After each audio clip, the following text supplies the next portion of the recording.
Nah, Assalamualaikum warahmatullahi wabarakatuh.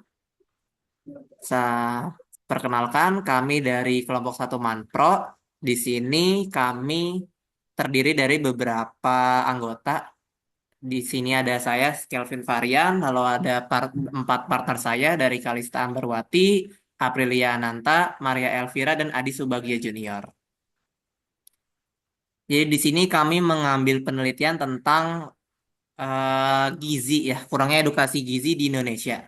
Yang melatar belakangi kami membuat aplikasi ini adalah kesadaran yang tentang pentingnya pola hidup sehat dari masyarakat Indonesia yang masih menghadapi tantangan besar dalam menjaga pola makan yang seimbang. Nah, rendahnya konsumsi buah dan sayur, kurangnya edukasi gizi, serta kesibukan sehari-hari seringkali menjadi penghalang utama dalam menciptakan gaya hidup sehat. Dan aplikasi kami bernama Futra itu hadir sebagai solusi inovatif untuk menjawab tantangan ini. Aplikasi berbasis teknologi ini dirancang untuk membantu terutama mahasiswa dan pekerja dengan jadwal yang padat untuk mengelola asupan nutrisi mereka. Dengan fitur-fitur yang modern dan terintegrasi satu sama lain, Futra ini menawarkan pengalaman baru dalam menjaga kesehatan melalui pendekatan berbasis data dan personalisasi.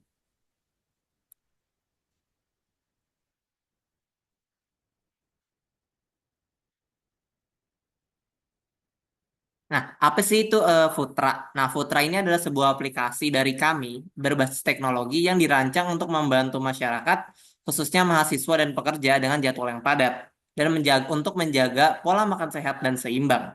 Aplikasi ini hadir untuk mengatasi tantangan yang berkaitan dengan konsumsi gizi, seperti rendahnya asupan buah dan sayur, kurangnya pemahaman tentang pentingnya gizi, dan keterbatasan akses terhadap informasi makanan sehat.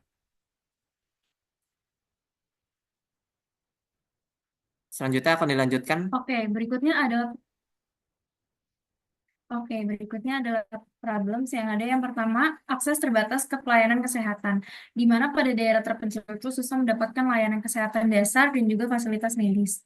Lalu tingginya angka PTM atau penyakit tidak menular, yang dimana disebabkan oleh gaya hidup tidak sehat dan kurang edukasi kesehatan yang meningkatkan resiko penyakit tersebut. Lalu ada kurangnya edukasi gizi, di mana masyarakat Indonesia banyak yang belum tahu tentang pola makan sehat yang memicu malnutrisi, stunting, dan juga obesitas. Boleh di next?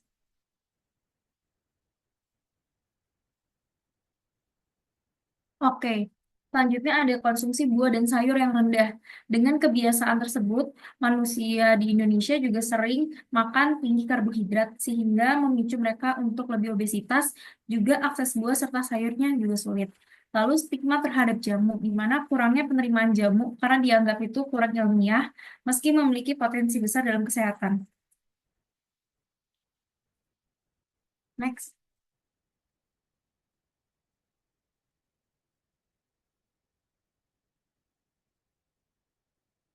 Oke, selanjutnya adalah hipotesa masalahnya. Yang pertama, kurangnya pemahaman tentang gizi seimbang memicu malnutrisi, stunting, dan juga obesitas.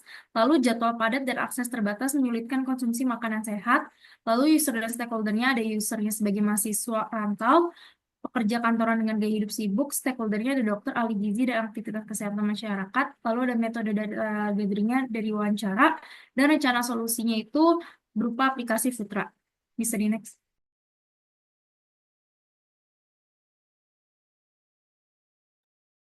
Oke, kemudian dari masalah-masalah yang sudah kami dapatkan, kami menganalisis beberapa kompetitor.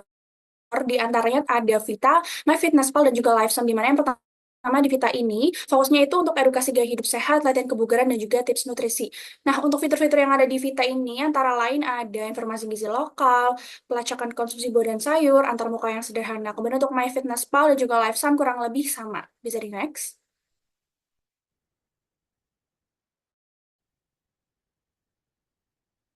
Oke, kemudian ada competitive advantage, di mana yang pertama dari edukasi gizi, di mana aplikasi seperti Vita dan Lifesum ini menyediakan panduan gizi yang informatif. Kemudian yang kedua, kemudahan pengguna, di mana antar mukanya itu sederhana dengan fitur personalisasi. Dan yang terakhir ada komunitas pengguna, di mana di komunitas pengguna ini terdapat dukungan komunitas di MyFitnessPal yang membantu berbagi pengalaman dan juga motivasi. Kemudian bisa di next.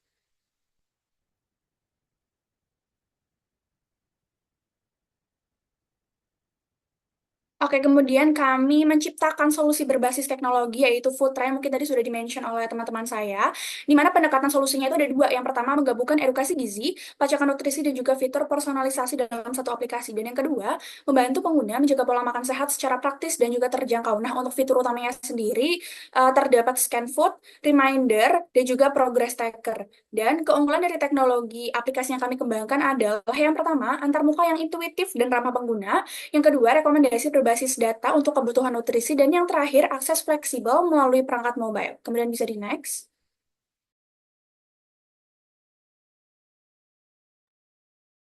Kemudian untuk user flow dari aplikasi Foodtra yang telah kami susun sendiri, yang pertama dimulai dengan adanya pengguna membuka aplikasi Foodtra, kemudian pengguna akan memasuki page onboarding, kemudian akan masuk juga ke bagian home. Dan selanjutnya setelah dari home, pengguna bisa mengakses salah satu fitur utama atau MVP-nya di mana scan food. Kemudian setelah pengguna mengakses scan food, bisa mendapatkan scan results terkait dengan kalori dan kemudian nutrisi yang dikandung dari makanan yang telah di-scan. Kemudian juga bisa menambahkan makanan favorit pengguna ke dalam kategori favorit. Dan juga pengguna bisa setelah scan food bisa juga masuk ke bagian fitur utama yaitu reminder. Di mana fungsi utamanya sendiri adalah memperkenalkan fungsi aplikasi Putra, yaitu membantu pengguna melacak kesehatan mereka. Di sini juga terdapat tombol hijau bertuliskan Get Started, yang dimana akan mendorong pengguna untuk mengakses aplikasi dan melanjutkan perjalanan mereka di aplikasi tersebut. Kemudian tersedia opsi untuk login bagi para pengguna yang sudah memiliki akun. Kemudian pengguna akan masuk atau menuju ke halaman home, di mana akan mendapat gambaran personal untuk para pengguna seperti yang ada di bagian mockup yaitu Hello. Kemudian di deskripsi singkatnya yaitu Find, Track, and Eat Healthy Food.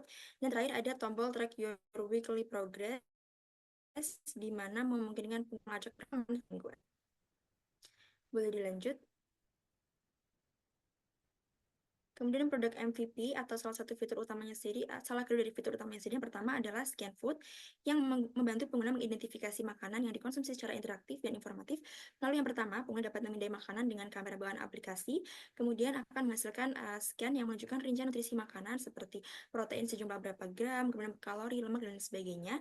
Dan terakhir, pengguna dapat juga menambahkan makanan atau minuman favorit ke dalam daftar favorit pengguna. Dan yang terakhir adalah reminder, di mana di sini membantu pengguna mengatur jadwal makan secara terorganisir dan memastikan kebutuhan nutrisinya terpenuhi melalui yang pertama ada pengaturan jadwal makan, pilihan hari, sinkronisasi dengan kalender, dan yang terakhir pesan pengingat. Selanjutnya akan dilanjutkan oleh rekan saya. Selanjutnya adalah roadmap pengembangan dari si Putra. Prosesnya terdiri utama. Yang pertama ada planning phase, lalu ada development phase, testing phase, launch preparation phase. Nah, di planning phase kami fokus pada riset pasar dan menentukan minimum value product atau FVP dengan merancang fitur utama seperti pelacak nutrisi dan rekomendasi pola makan. Pada fase kedua,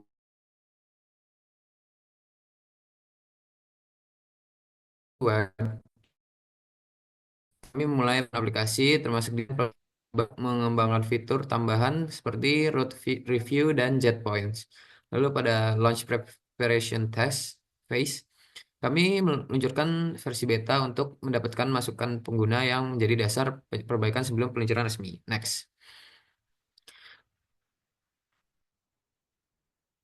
Lalu kami menggunakan matrix seperti berikut untuk mengukur keberhasilan aplikasi, yaitu ada user matrix, engagement matrix, health improvement matrix. Di user matrix, daily activity user, tingkat retensi, dan churn rate untuk memahami perilaku pengguna. Di engagement matrix, durasi sesi dan penggunaan fitur utama seperti pencatatan makanan dan artikel edukasi. Lalu pada Health Improvement Matrix, akurasi pencatatan nutrisi, konsumsi buah dan sayur, serta pencapaian target kesehatan pengguna. Next. Selanjutnya, Financial Matrix dan Operational Matrix. Di Financial Matrix, biaya akuisisi pengguna, nilai pengguna sepanjang waktu, dan tingkat konversi ke paket berbayar. Di Operational Matrix, kecepatan perbaiki bug, waktu tidak aktif server, dan tingkat adopsi pembaruan aplikasi. Next.